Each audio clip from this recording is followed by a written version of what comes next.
Now that's incredible and so much to unpack specifically to your risk tolerance is kind of a common theme in your story. Our audience are primarily interested in entrepreneurship or fitness or both, right? So what would you say, your level of risk tolerance would be? And then also like the best piece of advice for someone maybe wanting to start a business, but their risk tolerance isn't maybe where it needs to be. Can you kind of elaborate and go a little bit deeper on that? Yeah, I think the risk tolerance for an entrepreneur is a key thing, right? You have to really, it goes back to believing in yourself and having confidence in yourself. And I learned way back that, like, I want everyone to succeed, right? And so many people, including like people in my family and stuff, I want them to succeed, but sometimes I want them more than I can control, right? So it's like I want to take off my head and put it on their body and just like in their fitness career, right? I use like I have lots of friends that are overweight and different things, and they give me tons of excuses on why they can't. And I told you like sort of my story going back to when I never really got into really good shape until I was 35. I told you sort of how I lost all that weight at 18, 19, but it took Right. me until I was 35, okay? So which is only basically, I'll call it 10 years ago, 11 years ago, to really understand fully, hey, what diet meant, right? And what the different pieces meant. And that was a mindset shift. But going back to risk on the business side of it, I've always had the tolerance to risk. And I'd say my tolerance to risk is almost 100%, where some people go, holy crap, like it's way too much. And Right. like, hey, I can't sleep, I can't function, different things. But for me, if I'm betting on myself and I'm the one like, I control that pen to write my story, right? Like I'm writing the chapters. I'm not letting someone else write my chapters. So it's, hey, how much money do you want to make? Or how am I going to solve this problem? It's not going for other resources. I have to be the one to put those resources, put those solutions. And that also, I think, is to me, risk and procrastination go hand in hand, because so many people put risk, but then they put things off, right? And when you put things off, that level of procrastination, I think, puts more anxiety and more what ifs into people's mind. And if you just, that's one of my things. Anything that I don't want to do or outside my comfort zone, and this goes back to that network marketing thing, are the things that I know I need to do, right? So if I have like something that, hey, this is like, I don't want to confront it. I'm a guy that I don't like confrontation, right? I'd rather not have the confrontation, but I learned early on, if you don't face that confrontation head on, then you are going to have issues and you're going to let people run over you and your business for all times, right? Way And bigger issues. Yeah. correct. And I think that's one of the key things that I want to like put into my children and stuff as well, right? It's like you have to address those things head on. Your risk tolerance is controlled by you. So that word risk to me even has a lesser connotation, because I believe I'm in control. And that goes back to my mindset. But if someone's not working on their mindset, not working on that level of confidence, right? If you can't believe in yourself and you don't have the confidence in yourself, you have to go find someone else that believes in you more than you believe in yourself, at least when you start, to help you propel you to the next level. And it's really, I think a lot of people go when they start businesses and they look for that, hey, I want to make $1 million, I want to make $5 million, but they haven't started yet, right? You have to break it down. How do you eat that elephant? You got to take the little pieces. And I think what people sometimes don't do as an entrepreneur is they don't reward themselves on minimal steps. And I'm not talking about material things, right? But they have to celebrate those small victories to allow them to get to the next step. It's not like a big celebration, but it's a big, hey, okay, we're here. Congratulate yourself, right? Break it down, do something, but then it's not days or weeks. Maybe, hey, you've celebrated for an hour, right?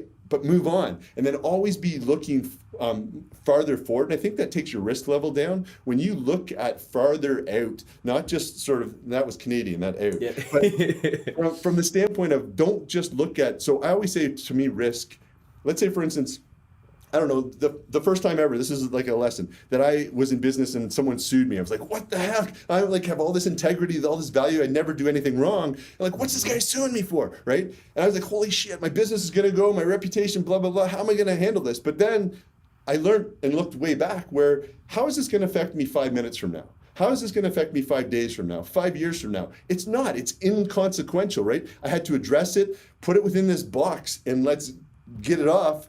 And because if not, my anxiety kicks in, my risk, all this other stuff. But because you've conditioned yourself, and I think that's one thing that's key, people don't condition themselves for the worst case scenario, right? They're only looking at, hey, entrepreneurialism is supposed to be all these bells and whistles and light. It's not. It's a total opposite. No one ever saw anything for those 14 years of layered technologies of building, right? The crap that I went through, the 24 hours in the data center that I was in, right? And different things. And the same with fitness.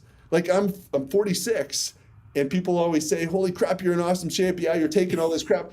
I'm not, okay? It's they don't understand though that it's been 12 years of every single day in the gym. I'm the most boring guy eating, okay? I can eat the same thing, but I know what works for me. So it's, again, looking at like, it's the same thing on I'll call it training and stuff, as you know. It's risk, right? It's like, what are you doing to propel you forward on that change? And it's controlled by you. People can have all these outside influences, but they're only excuses. So like, I think if you're an entrepreneur or your fitness and you know your goals, you got to be that racehorse. You put the blinders on, right? Because everything else on an entrepreneur is like, what if I did this? Maybe I make more money. What if I did this? What if I brought this person on? But you have to have the blinders because you just got to go straight forward down the racetrack to get to at least one level before you maybe take off the blinders from it and go, okay, there is this opportunity, and I've matured enough to know where those opportunities fit in the pieces of my business, right? That we maybe can go based on an analysis to show if it is an ROI, if it does do this for us. But if not, the blinders are on and we're back on course. And I think that's the same parallel between fitness and business. And I love this. I don't know if anyone else agrees to me. Maybe your listeners say, hey, this is crap. But to me, business partners and other people, even just, I'll call it people in my organization, I go, let's go train.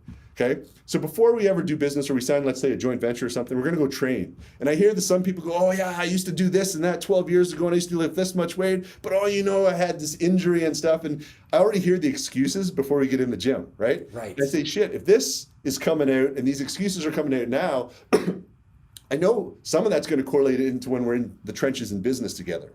And I see that parallel so many times because if you're giving me excuses, and I've had people that come in the gym with me, like I'll call back in the network marketing days and stuff, and they'd throw up different things, blah, blah, blah, but they would never quit, right? They would keep going, forging ahead. And that's what I want as a partner in business, a life partner, etc. Someone who sort of walks that walk, doesn't just talk. If I hear those excuses and stuff, and that's going back to, again, they haven't worked on themselves enough in their mind.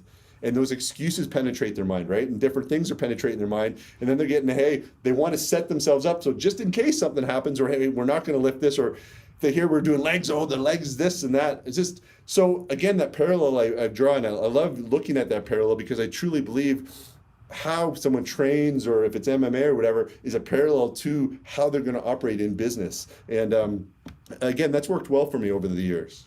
Yeah, good on you. A lot of parallels there, and I couldn't agree with you more. And the big message I'm hearing is, being an entrepreneur, you have to take vision, you have to take risk. We talked about persistence and relentless, which are common themes in your messaging, which I want to point out. Great learning lessons to the audience. Todd, before we transition to Icon, which is obviously going to be the